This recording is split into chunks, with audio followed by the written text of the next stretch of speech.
Picture this. It's England, the year 1290.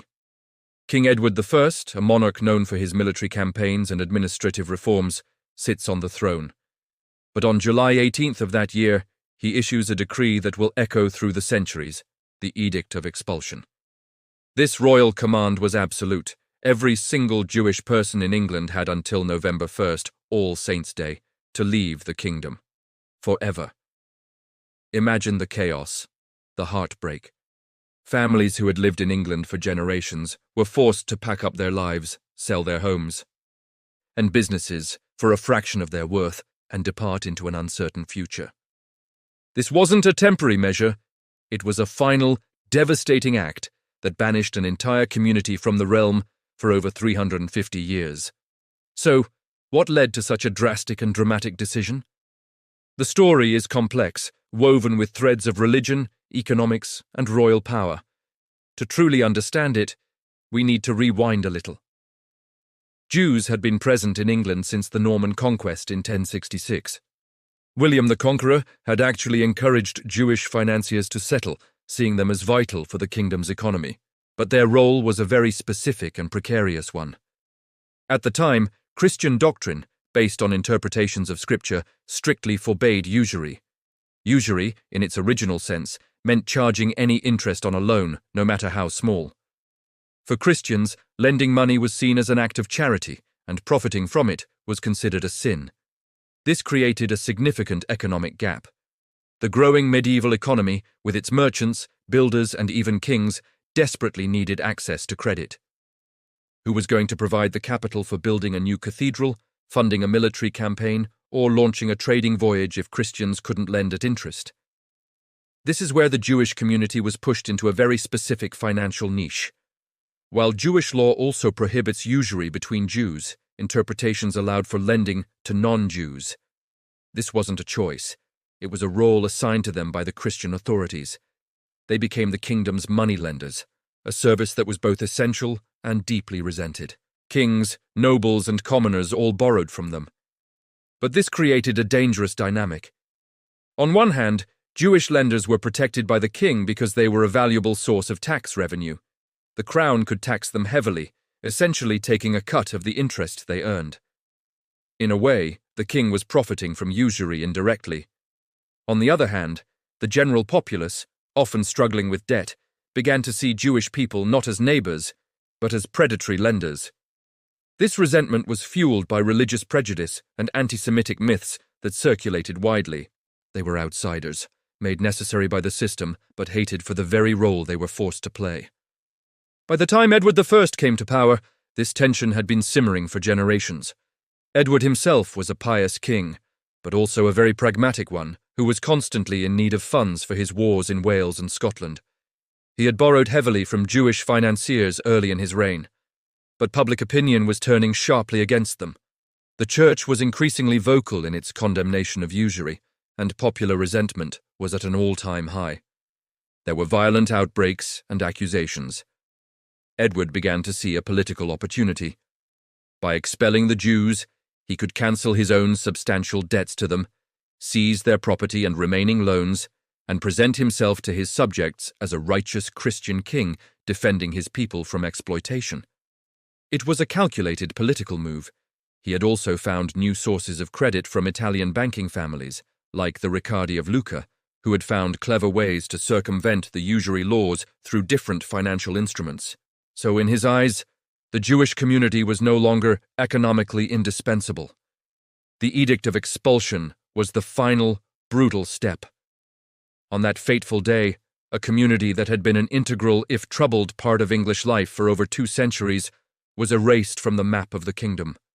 For the next 366 years, England was, officially, a country without Jews. The expulsion had a profound impact. While the immediate economic gap was filled by Italian and later English merchants, the cultural and social landscape was permanently altered. The memory of the Jewish community faded, replaced by stereotypes and caricatures, like those seen in the works of Chaucer or Shakespeare's The Merchant of Venice.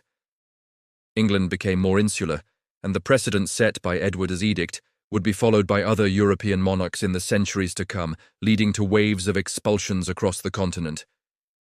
It was a dark chapter in English history, a stark reminder of how religious intolerance and economic anxiety can combine to create devastating consequences for an entire people.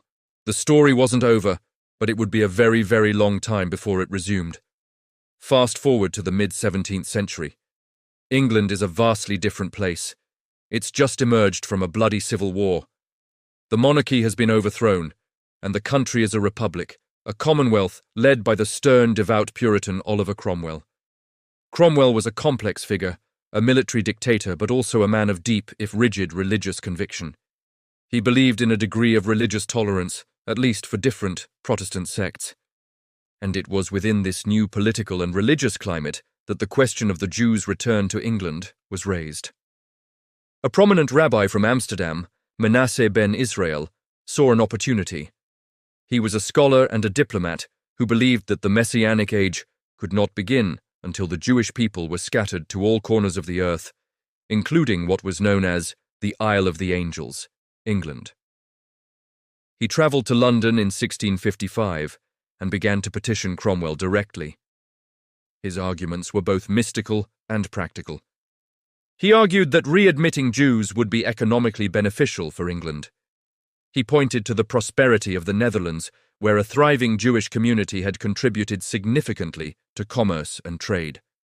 Merchants in London also supported the idea, seeing the potential for new trade networks and financial expertise. However, the opposition was fierce. Many pamphlets were published denouncing the idea, filled with the same old anti-Semitic tropes that had led to the expulsion in 1290. People feared economic competition and religious subversion. Cromwell convened the Whitehall Conference in December 1655 to debate the issue. It brought together lawyers, merchants, and clergymen, but they couldn't reach a consensus. The prejudices ran too deep. Frustrated by the lack of a formal agreement, Cromwell decided to take matters into his own hands.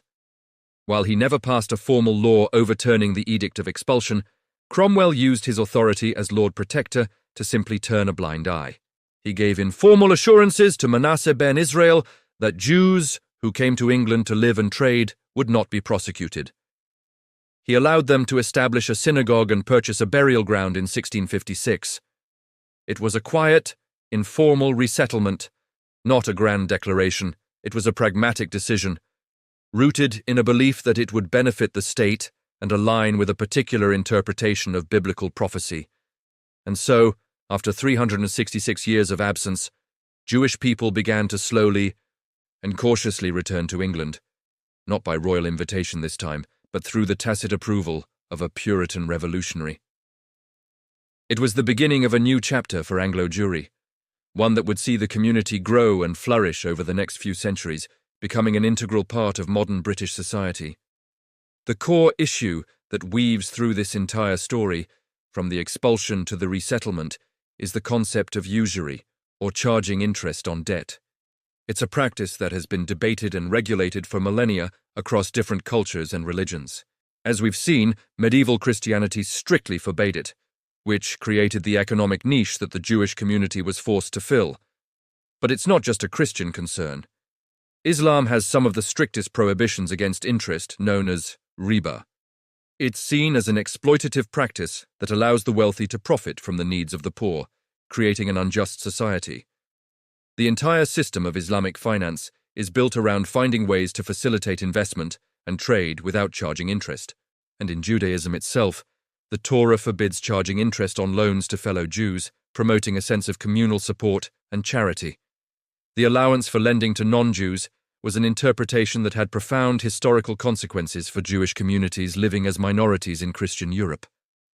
Today, the debate over interest continues, though the terms have changed. In our modern capitalist economy, the charging of interest is not just accepted, it's the fundamental engine of the entire financial system. Banks, credit card companies, and mortgage lenders all operate on this principle. Business people and economists argue that interest is essential. It's the price of capital, the reward for risk, and it allows for the investment that fuels economic growth, innovation, and job creation. Without the ability to earn interest, they say, there would be no incentive to lend money, and the economy would grind to a halt. From this perspective, interest is not exploitation, but a necessary mechanism for a functioning, dynamic economy. However, there's a powerful counter-argument that echoes the ancient religious prohibitions. Critics argue that high-interest debt can be a modern form of bondage. They talk about debt slavery, where individuals, families, and even entire nations become trapped in a cycle of payments they can never escape. Think of payday loans with astronomical interest rates that target the most vulnerable, or crippling student loan debt that burdens young people for decades. Critics point out that the compounding nature of interest often means that a borrower pays back many times the original amount loaned, transferring vast amounts of wealth from the working and middle classes to financial institutions. This view sees the modern financial system as inherently exploitative, a system that perpetuates inequality. So this ancient debate is far from over. Is interest an essential tool for prosperity, or is it a mechanism for exploitation? The answer, it seems, still depends very much on who you ask, and whether you are the one lending the money or the one struggling to pay it back. Thank you so much for watching. This is a really complex piece of history with themes that still resonate today. What are your thoughts on this? Let me know in the comments below, and if you found this interesting, please hit that like button and subscribe for more deep dives into history. We'll see you in the next one.